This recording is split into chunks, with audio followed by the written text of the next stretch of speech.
Um, well, you guys know how specific I am with romanticism and sentimentality. Um, since I've read that book, and a lot of the verses from the Quran that coincide with it, it really had an impact on my life.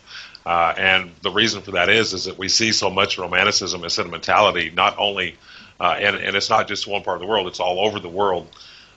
This comes up from the time children are very small. And I want to quote some from just a little bit from the book, actually, of Romanticism. And one of the verses in the Quran is that the Quran is a book we've sent. It is a book, which is the Quran. We have sent down to you, full of blessings. So let men of understanding ponder its signs and take heed, which is Quran 38:29. Uh, and there are the same. You can find the same corresponding verses in the Torah or in the Bible or through other religions. But the thing of this is, I think a lot of the problem we have is that, and this is from the book Romanticism, is in societies where the practice of religion has lapsed, is often the case that what is true comes to be regarded as false. And conversely, what is false is regarded as true. And we see that a lot here in the States and the Western world. And I think one of these days, inshallah, I'll make it to the Middle East. But I know here, from my experience in the U.S., this is very true. So while encouraging and promoting an errant belief system disapproved by God, these societies may come to consider the correct belief system as inadequate or even undesirable. The confusion of what is perverse, with what is true, is common to non-religious societies, a condition which permeates their very structure. Romanticism is one such falsehood that is erroneously thought to be true. In a society where people do not live by true religion, Romanticism is portrayed by a favorable quality peculiar to compassionate, good people. However, as as you can read in this book, if you go on and read the book Romanticism, sentimentality, longing, is a dangerous sentiment to adopt, and essentially one of the most harmful characteristics of Romanticism.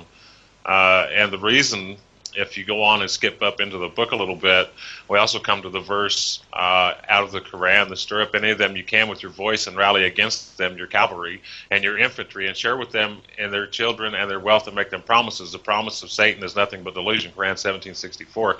And the reason I wanted to bring that up was because of the misstep by the imam that was just mentioned. We have this in a lot of different faiths.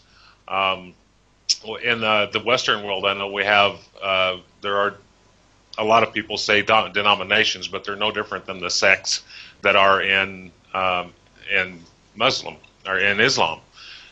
We have Protestant or Presbyterian and Baptist and Catholic and so forth.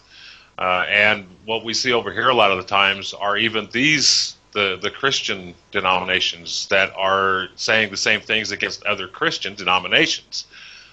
So this is not only a problem in Islam, this is a problem in all faiths. We have it in Judaism too. And I applaud that that was brought up, that if something is said wrong like that, this definitely should be. I know I've had an instance like that myself growing up in a Christian background and actually being an ordained minister. I had one service that I was at, the preacher in this service was using the book of Matthew out of the Bible to basically chastise his wife in front of the church service.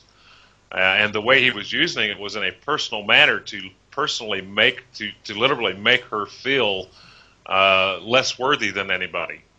And I stood up and confronted him about it and let him know this, and this was out of the Bible, that the verses he was using in the wrong way. And this can also be done in the Quran or in the Torah. The verses that can be used, people can take anything they want to out of text and make it fit the way they want. This is also a problem we have to be very aware of, even in Islam, because there are people that are only shown parts of the Quran, and as was stated earlier, there are misinterpretations of the Quran out there and of the Hadiths.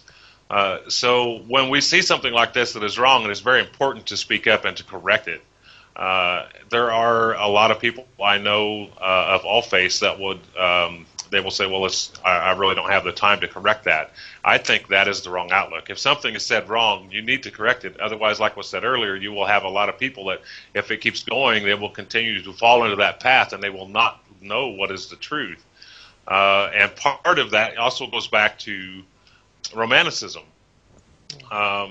because when Romanticism is so subtle and it leads people away from religion, it prevents them from submitting to God as their Lord, and ultimately brings numerous other forms of trouble and distress upon them.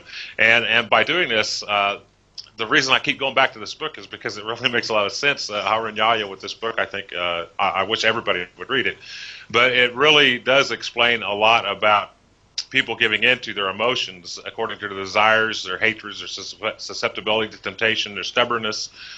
When you look at all this, you can compare it to a football game.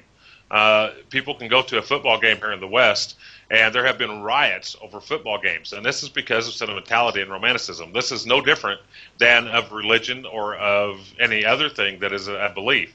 And if somebody lets that sentimentality or that romanticism or that romantic thought about what they should be or what they should see overcome their logic for a situation, then that emotional outburst that comes from that can dissuade people, can lead them away from the truth.